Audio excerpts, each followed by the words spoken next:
গত 4 দিন ধরে তেমন কোনো বৃষ্টিপাত না হওয়ায় রাজ্যের বন্যা পরিস্থিতি স্বাভাবিক হওয়ার পথে। গোমতীও আজ সোনামুড়ায় বিপদসীমার নিচে বইছে।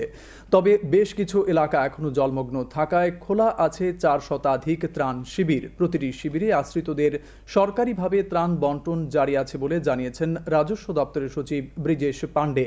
তিনি জানান, বন্যায় এখনো পর্যন্ত 32 জনের মৃত্যু হয়েছে, আহত হয়েছেন 2 জন এবং 1 জন নিখোঁজ রয়েছেন।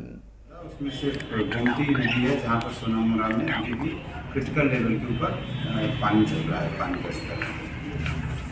आज की तारीख में हमारे पास 492 रिलीफ कैंप्स अभी भी हमारे चल रहे हैं, ऑपरेशन है, डिस्ट्रिक्ट एडमिनिस्ट्रेशन ऑपरेशन किए हुए, जिसमें 72,000 पर्सनस हैं।